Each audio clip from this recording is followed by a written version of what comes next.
quand on est un homme public, enfin, qu'on croise beaucoup de monde, qu'on va sur le marché, qu'on est interpellé à droite, à gauche, des fois j'ai besoin de me ressourcer, j'ai besoin de. C'est pour ça que je monte chez les abeilles, je me suis capable de rester des heures à planter devant la ruche, à les regarder, voilà. Ça, c'est mon côté, on va dire, solitaire. Qu'est-ce que tu peux dire justement des abeilles? Ah, les abeilles. Ce que je peux dire des abeilles, c'est que j'aurais jamais pensé que ça puisse apporter. D'ailleurs, il y a beaucoup de gens, quand ils commencent à s'y intéresser, ça devient vraiment c'est très très très prenant. Et moi, j'adore. J'adore, je trouve que c'est reposant. Il y a des périodes où, des moments où on est en plein stress, où il faut être énervé d'une chose ou de l'autre. J'aime bien, moi, je dis à Eve, bon, je vais aux abeilles, voilà. Et voilà, j'ouvre les ruches, ou ben, des fois même pas, hein. Des fois je me plante sur un caillou, je me mets devant et je les regarde rentrer, sortir. Voilà, c'est une passion. Et franchement, j'en ai, voilà, actuellement j'ai une quinzaine de ruches, mais je veux dire, je fais pas ça, c'est pas une question de commerce, c'est pas, j'adore, j'adore les abeilles. C'est un moment, c'est la détente pour moi maintenant. Tu sais d'où ça vient cette passion pour les abeilles?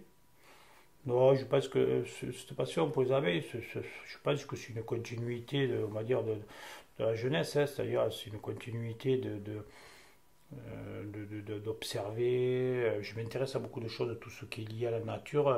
Et encore, je ne le ferai pas, mais je serais capable, j'ai dit à Eve, de partir moi avec mon sac, dire, tiens, même s'il faut faire 300 km en marchant, je suis capable de le faire. Et découvrir, être seul, j'adore ça. Et j'adore les animaux.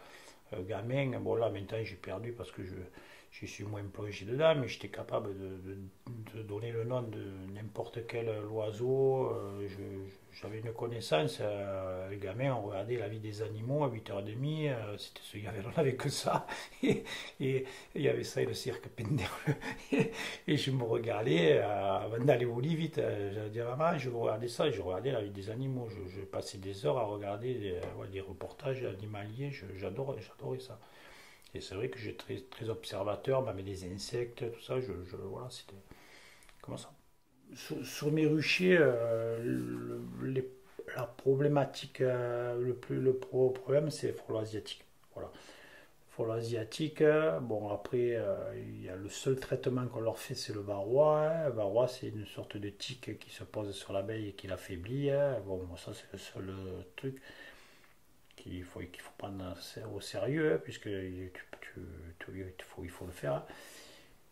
Après, sur le phyto, je ne peux pas en parler parce que là où j'ai les ruches, il n'y a pas d'impact. Le seul truc la seule agriculture que j'ai à côté de moi, c'est Farlette, et notamment sur les melons où toutes les cultures ils sont en bio. Donc je ne suis pas, mais le gros de la problématique, c'est le frelon asiatique. Voilà. L'année dernière, je me suis fait au mois d'octobre, ça faisait 2 3 ans que j'avais des frelons, mais pas comme, pas comme l'automne 2020 où le rucher que j'ai sur le mas du Lièvre, j'ai piégé, j'ai attrapé 1200 frelons asiatiques. Voilà, bon, là, c'était pas des rennes, hein, c'était des nids, ils venaient, ils stationnaient dans les ruches. Ça, voilà. Et j'ai quand même perdu quelques ruches parce que bon, les ruches les plus faibles, malheureusement, malgré qu'on les protège, au bout d'un moment, elles s'affaiblissent. Voilà. Ça, c'est le problème. Et puis, il y a un autre problème lié aussi aux abeilles, enfin aux ruchers, c'est que les apiculteurs qui ne se rendent pas compte, on a des unités un peu trop, pour moi, hein, ça c'est mon point de vue à moi, des unités trop importantes de ruchers. C'est-à-dire que quand vous avez 50, 100 ruches que vous déplacez à un endroit, il faut se dire que derrière, il faut qu'il y ait aussi de quoi faire nourrir ces abeilles-là. Euh, Les abeilles, c'est comme nous. Si on a un steak sur la table, si on est deux à le manger, on va le partager en deux. Si on est 10, on va le partager en 10.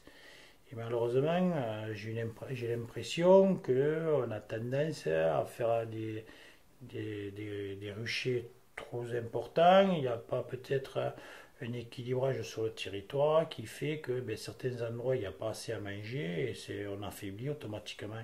Donc moi j'essaye, bon moi je ne suis pas un professionnel, hein, j'essaye de faire des petites unités justement, d'en mettre à certains endroits écartés pour pouvoir qu'elles aient, voilà. Parce qu'en plus, la biodiversité, il n'y a pas que l'abeille, il y a des abeilles sauvages, il y a d'autres, voilà, c'est bien beau de dire il faut protéger l'abeille, mais il n'y a pas que l'abeille, voilà. Et c'est pour ça que pour moi, je pense que les apiculteurs là-dessus, il faut faire attention de ne pas trop désorganiser, on va dire, la biodiversité. Qu'est-ce que tu peux me dire aussi sur la biodiversité? Du coup, tu as commencé un petit peu à en parler. Alors la biodiversité, moi alors là aussi par rapport, je resterai sur l'abeille par rapport notamment sur ces fameuses opérations qu'on a mis en place sur le piégeage du frelon asiatique. Alors bien sûr ça a été décrié, mais bon, je sais que ça a été orienté sur le fait que ces pièges ne sont pas sélectifs. Certes, c'est vrai, ils ne sont pas sélectifs ces pièges. On essaye de faire des petits trous en haut des pièges justement pour que les insectes qui ne sont pas des frelons asiatiques sortent. Ce que je peux vous dire, c'est que même sur les pièges sélectifs, il y a aussi des insectes qui rentrent à l'intérieur. Et la durée de vie d'un insecte à l'intérieur avec le frelon asiatique, elle est aussi longue que la nôtre au bord de notre route. Le frelon asiatique, en deux mouvements, il coupe la tête à un papillon, à une abeille.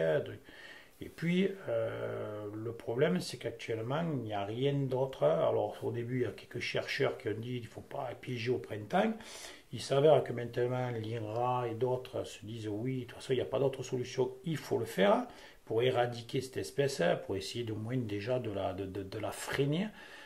Parce que on se retrouve là, par exemple, moi je prends un exemple sur Metz actuellement, on a attrapé. Là, on doit être aux alentours de 130 reines frelons, c'est-à-dire c'est l'équivalent de allez, pas 130 nids, mais on va dire à 100 nids de frelons. C'est un truc de fou. Et ça veut dire quoi? Que ce nid de frelons, quand il va représenter 2-3 000 individus, il va attaquer la biodiversité. Donc je veux dire, c'est pas parce que dans ton piège tu auras attrapé 3 mouches, une mite et un frelon européen que tu auras déstabilisé.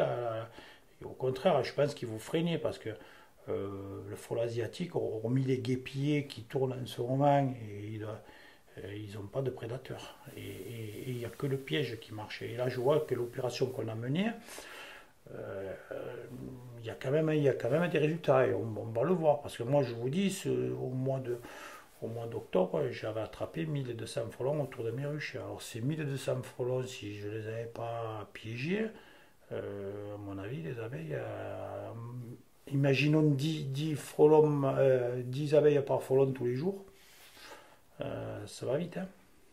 Voilà. Et de la biodiversité, après il se rend dans l'évidence aussi. Alors moi je rigole parce que quand les gens te disent oh, il n'y a pas de moustiques, il y a des moustiques, il faut traiter, il faut faire aussi. Tout le monde veut oh, il y a des mouches, oh, il y a des guêpes. Non, mais au bout d'un moment, voilà, il faut savoir. On te dit la biodiversité, mais tout le monde veut être chez soi, sans mouche, sans abeilles, sans moustiques, sans rien du tout.